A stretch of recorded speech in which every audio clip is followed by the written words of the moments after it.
তাবলিগ জামাতের শীর্ষ মুরব্বীদের তাৎপর্যপূর্ণ বয়ান ও মুসল্লিদের নফল নামাজ, তাসবিহ, তাহলিল, জিকির, আজকারের মধ্য দিয়ে মঙ্গলবার বিশ্ব ইজতেমার দ্বিতীয় পর্বের দ্বিতীয় দিন অতিবাহিত হচ্ছে। আগামীকাল দুপুর 12টা থেকে 12:30টার মধ্যে আখেরি মোনাজাত হওয়ার কথা রয়েছে। এবারও আখেরি মোনাজাত পরিচালনা করবেন কাকরাইল জামে মসজিদের পেশ ইমাম মাওলানা মোহাম্মদ জুবায়ের আহমেদ। এদিকে ইজতেমা ময়দানে আমির আলী শেখ নামে আরও এক মুসল্লির মৃত্যু হয়েছে। এর আগে সোমবার রাত 7:30টার দিকে সাইফুল ইসলাম নামে আরেক মুসল্লির মৃত্যু হয়। এই দিনে দ্বিতীয় ধাপে 2 মুসল্লির মৃত্যু হল। যৌক্তিক অযৌক্তিক নানা ইস্যুতে আন্দোলনে উস্কানি দিয়ে ছাত্র নাগরিকদের মুখোমুখি দাঁড় করানোর ষড়যন্ত্র চলছে বলে মনে করেন জুলাই গণঅভ্যুত্থানে ছাত্র নেতারা।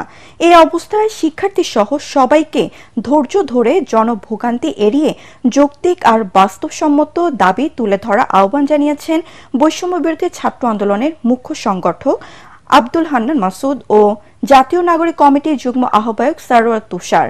এটিএন বাংলাকে তারা আরও বলেন, এভাবে একের পর এক আন্দোলন সামাল দিতে গিয়ে অন্তর্বর্তী সরকার সংস্কার সহ তাদের প্রধান লক্ষ্য থেকে দূরে সরে যেতে পারে। রিপোর্ট করছেন আদিন সজীব। কখনো ছাত্র, কখনো শিক্ষক, কখনো শ্রমিক, কখনো বা বঞ্চিতদের ব্যানারে আন্দোলনে থমকে যায় রাজধানীর পথঘাট। লোকে বলে এ যেন দাবি আদায়ের শহর ঢাকা। চরম ভোগান্তিতে রাজধানীর মানুষ। এই তো কলেজকে বিশ্ববিদ্যালয় করার দাবিতে টানা আন্দোলন করে যাচ্ছেন তিতুমিরের শিক্ষার্থীরা। বলা নেই কওয়া নেই, কখনো কলেজের সামনে, কখনো মহাখালীর ব্যস্ত সড়ক ও রেলপথ অবরোধ করায় চরম ভোগান্তিতে পড়ছেন পথে নামা লাখো মানুষ।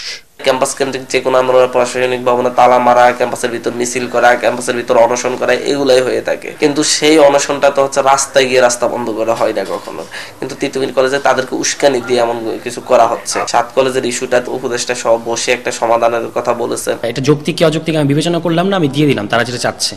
তখন কি হবে, একটা ব্যাড প্রেসিডেন্স ক্রিয়েট হবে এবং ঢাকায় অন্যান্য আরও কিছু কলেজ আছে তারা হচ্ছে তখন বিশ্ববিদ্যালয় দাবি করা শুরু করবে এবং ইভেনচুয়ালি পুরো দেশে যে সমস্ত এই ধরনের কলেজ আছে, বিখ্যাত college Carmichael, BL college, BM college, এই ধরনের কলেজগুলো থেকে একই দাবি উঠতে থাকবে। একটা টোটাল কেওটিক সিচুয়েশন তৈরি হবে, যেটা আসলে আমাদের কারোর জন্যই ভালো হবে না। সময়ে অসময়ে যৌক্তিক অযৌক্তিক নানা দাবি দাওয়া নিয়ে সড়ক আটকে দেওয়ার ঘটনা গেল 5 আগস্টের পর থেকে প্রায় নিয়মিত হয়ে দাঁড়িয়েছে। জুলাই গণঅভ্যুত্থানের নায়করা বলছেন, অন্তর্বর্তী সরকারকে গত 6 মাসে সদেরেক আন্দোলন সামলাতে হয়েছে। তাদের আশঙ্কা, ডক্টর ইউনূসের সরকারের উপর দেশের মানুষের যে বিপুল প্রত্যাশা তা পূরণে অন্তরায় হয়ে দাঁড়াচ্ছে এসব দাবি দেওয়ার আন্দোলন। কিছু দাবি আছে যৌক্তিক, কিছু দাবি অযৌক্তিক। এগুলো যাচাই বাছাই করার জন্য যে ধরনের সরকার হওয়া দরকার, এটা সেই ধরনের সরকার না। ফলে আমি মনে করি যে এখন কোনো দাবি দেওয়া নিয়ে রাস্তায় নামা উচিত না, কারণ এই সরকারের আসলে মনোযোগটা নষ্ট হচ্ছে এইগুলো সামাল দিতে গিয়ে। ছাত্রদেরকে কেন্দ্র করে যদি হচ্ছে এই দেশের মানুষ এভাবে ঐক্যবদ্ধ থাকে, তাহলে ভারতীয় যে এজেন্ডা, বাংলাদেশের যে প্রভাব বিস্তার, সেটা সম্ভব না। এই জায়গা থেকে একতাটাকে নষ্ট করে মানুষকে মুখোমুখি দাঁড় করানোর চেষ্টা করছে। জুলাই বিপ্লবের পর দেশকে নতুন করে গড়ে তোলার যে সুযোগ এসেছে, হেলায় তা যেন নষ্ট না হয়, সেজন্য সবাইকে ব্যক্তি, গোষ্ঠী বা দলীয় স্বার্থ ত্যাগ করে দেশের কথা ভেবে কাজ করার আহ্বান জুলাই অভ্যুত্থানের নায়কদের।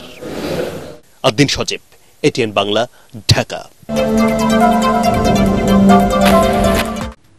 রাজধানীর কাফরুলের একটি আবাসিক হোটেলে এক নারীকে ধর্ষণের অভিযোগ পাওয়া গেছে। সোমবার রাতে ওই নারীকে ধর্ষণ করা হয় বলে কাফরুল থানায় অভিযোগ করেন তিনি। থানার ডিউটি অফিসার শেখ কামরুল ইসলাম জানান, ধর্ষণের অভিযোগ পাওয়ার পর ঘটনাস্থল পরিদর্শন করেন তদন্ত কর্মকর্তা। এ বিষয়ে মামলা প্রতিক্রিয়াধীন আছে বলে জানান তিনি। ভুক্তভোগী ওই নারীকে বিএসএমএমইউ হাসপাতালের ওয়ান স্টপ ক্রাইসিস সেন্টারে পাঠানো হয়েছে। অভিযুক্তদের গ্রেফতারে একাধিক টিম অভিযানে নেমেছে বলে জানিয়েছে পুলিশ। জামাতে ইসলামী ক্ষমতায় গেলে জনগণের টাকা চুরি করবে না, মানুষের উপর লাঠি ঘোরাবে না, ক্ষমতার গরম দেখাবে না বলে মন্তব্য করেছেন দলটির আমির ডাক্তার শফিকুর রহমান। সোমবার রাতে নোয়াখালী সুবর্ণচর উপজেলার চরজুবলী ইউনিয়নে 2018 সালে জাতীয় সংসদ নির্বাচন পরবর্তী পাশবিক নির্যাতনের শিকার এক গৃহবধূকে সহমর্মিতা জানানোর পর পথসভায় তিনি এসব কথা বলেন। জেলা সুবর্ণচর উপজেলা জামায়াত আয়োজিত এই পথসভায় ডাক্তার শফিকুর রহমান আরও বলেন, ক্ষমতায় গিয়ে তাদের দল আখের গোছাবে না, বরং ভালো মানুষকে সহযোগিতা আর যেখানে অনাচার হবে সেখানে কঠোর শাস্তি নিশ্চিত করবে।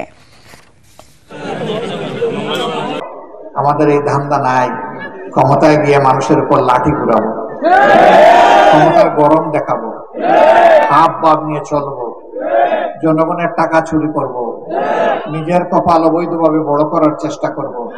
আল্লাহর কসম এগুলো আমাদের ইচ্ছা নয়। আপনাদের সামনেই আমরা বেড়ে উঠেছি, আমাদের সহকর্মীরা বেড়ে উঠেছেন, আপনারা তার সাক্ষী। তারপরে আমরা মানুষ, কোথাও যদি আমাদের কোনো ভুল দেখেন দয়া করে ভালোবেসে আপনারা আমাদেরকে সংশোধন করে দেবেন। আমরা আজীবন আপনাদের কাছে ঋণী থাকবো।